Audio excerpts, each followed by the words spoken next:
ಜಿ5 ಇರುವಾಗ ನೀವು ನಿಮ್ಮ ನೆಚ್ಚಿನ ಶೋಗಳನ್ನ ಎಂದಿಗೂ ಮಿಸ್ ಮಾಡಿಕೊಳ್ಳುವುದಿಲ್ಲ. ಅದು ಸಂಪೂರ್ಣ ಉಚಿತವಾಗಿ.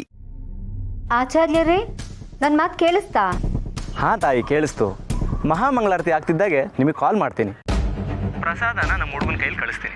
ಸಂಜೆ ಹೊತ್ತಿಗೆ ನಿಮ್ಮ ಮನೆಗೆ ತಲುಪುತ್ತೆ. ಮತ್ತೆ ಮನೇಲೆಲ್ಲ ಆರೋಗ್ಯ ತಾನೆ? ಮಾಧವ ಅವರು ಹೇಗಿದ್ದಾರೆ? ಎಲ್ಲರೂ ಚೆನ್ನಾಗಿದ್ದಾರೆ. ನಿಮ್ಮ ಆಶೀರ್ವಾದ. ಮುಂದಿನ ವಾರ ನಾನು ಬಂದು ಹೋಮ ಮಾಡಿಸ್ತೀನಿ. ನಮ್ಮ ಮನೆಯವರೆಲ್ರಿಗೂ ಒಳ್ಳೇದಾಗಬೇಕು, ಯಾವ ತೊಂದರೆಗಳು ಆಗಬಾರ್ದು. ನಿಮ್ಮ ಕಾಳಜಿ ಅರ್ಥ ಆಗುತ್ತಮ್ಮ. ನೀವು ಬನ್ನಿ, ಹೋಮ ಮಾಡೋಣ. ಸರಿ ಆಚಾರ್ಯರೇ, ಪ್ರಸಾದ ತಲುಪ್ತಿದ್ದ ಹಾಗೆ ಫೋನ್ ಮಾಡ್ತೀನಿ.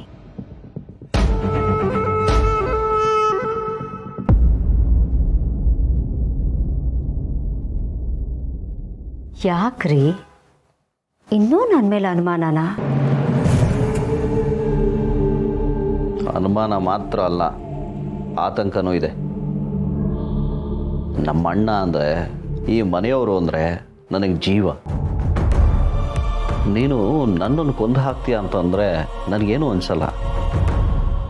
ಆದರೆ ನಮ್ಮ ಅಣ್ಣನಾಗಲಿ ಈ ಮನೆಯವರನ್ನಾಗಲಿ ಏನಾದರೂ ಮಾಡ್ತೀಯ ಅಂತಂದರೆ ನನ್ನ ಕೈಲಿ ಸಹಿಸ್ಕೊಳಕ್ಕಾಗಲ್ಲ. ಅಂದರೆ ನಾನು ಯಾರಿಗಾದ್ರೂ ಏನಾದರೂ ಮಾಡಿಬಿಡ್ತೀನಿ ಅಂತ ಭಯನ? ಯಾಕೆ ಹಾಗೆಲ್ಲ ಅನ್ಕೋತೀರಾ? ಒಂದೇ ಒಂದು ಸಾರಿ ತಪ್ಪು ಮಾಡಿದ್ದಕ್ಕೆ ನಾನು ಇವತ್ತಿಗೂ ನಿಮ್ಮ ಹತ್ರ ಕ್ಷಮೆ ಕೇಳ್ತಿದ್ದೀನಿ. ನಾನು ಮತ್ತೆ ಅಂತ ತಪ್ಪು ಮಾಡ್ತೀನಾ? ನಾನು ಬದಲಾಗಿದ್ದೀನಿ. ನನ್ನನ್ನು ನಂಬಿ. ನಾನು ಒಳ್ಳೆಯವಳಾಗಿದ್ದೀನಿ ಅಂತ ಹೇಳಿದ್ರು ನೀನು ಕೆಟ್ಟೋಳು ಕೆಟ್ಟೋಳು ಅಂತ ಹೇಳಿ ಹೇಳಿ ನನ್ನ ಮೇಲೆ ಅನುಮಾನ ಪಟ್ಟು ನನ್ನನ್ನು ನಿಜವಾಗ್ಲೂ ಕೆಟ್ಟವಳನ್ನಾಗಿ ಮಾಡಬೇಡಿ. ಇಲ್ಲ, ನನಗೆ ಅನುಮಾನ ಏನಿಲ್ಲ.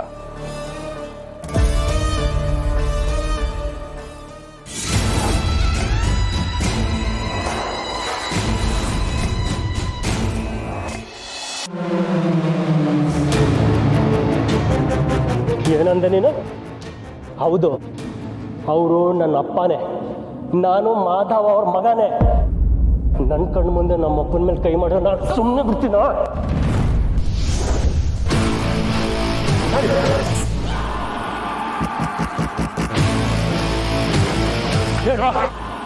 ಯಾರು ಕಳ್ಸಿದ್ ನಿಮ್ಮನ್ನ? ಹೇಳಿ. ಹೇಳಿಲ್ಲ ಅಂದ್ರೆ ಇಲ್ಲೇ ಸಾಯಿಸ್ಬಿಡ್ತೀನಿ. ನಮ್ಮ ಅಪ್ಪನ ಕೈ ಮಾಡಿ ಇದೇ ಕೈ ಅಲ್ವಾ?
ಅವಿ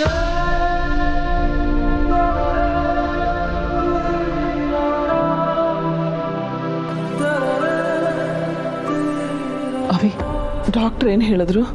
ಭಯ ಪಡುವಂಥದ್ದು ಏನೂ ಇಲ್ಲ. ತಲೆಗೆ ಸ್ವಲ್ಪ ಪೆಟ್ಟಾಗಿದೆ, ಪೇನ್ ಕಿಲ್ಲರ್ ಕೊಟ್ಟಿದ್ದಾರೆ. ಕಾನ್ಷಿಯಸ್ನೆಸ್ ಬರೋಕೆ ಇನ್ನು ಸ್ವಲ್ಪ ಹೊತ್ತಾಗತ್ತೆ, ಮನೆಗೆ ಕರ್ಕೊಂಡು ಹೋಗಿ ಅಂದರು. ಅದಕ್ಕೆ ಕರ್ಕೊಬಂದೆ.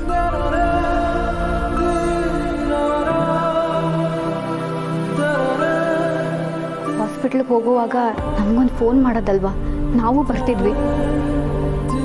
ಪರವಾಗಿಲ್ಲ ಬಿಡಮ್ಮ, ದೇವ್ರ ದಯೆಯಿಂದ ಇಷ್ಟಕ್ಕೆ ಮುಗೀತಲ್ಲ. ಆ್ಯಕ್ಚುಲಿ ಅವಿ, ಅಣ್ಣಂಗೆ ಯಾಕೆ ಹೀಗಾಯಿತು? ಅಲ್ಲಿ ಏನು ನಡೀತು?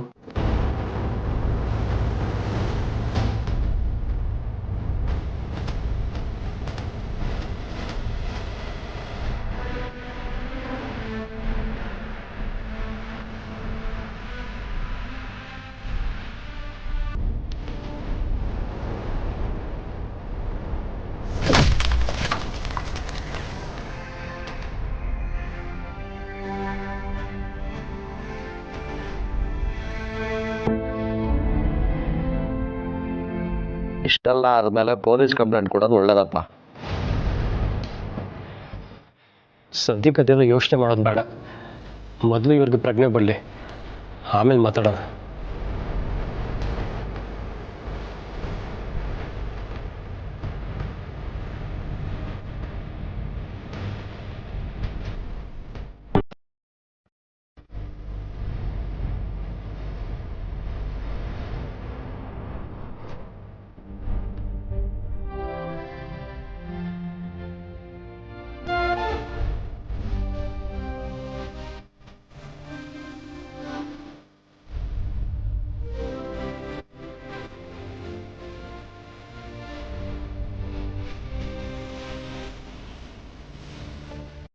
ZEE5 ಆಪ್ ಡೌನ್ಲೋಡ್ ಮಾಡಿ ಎಲ್ಲಾ ಸಂಚಿಕೆಗಳನ್ನು ಸಂಪೂರ್ಣ ಉಚಿತವಾಗಿ ನೋಡಿ.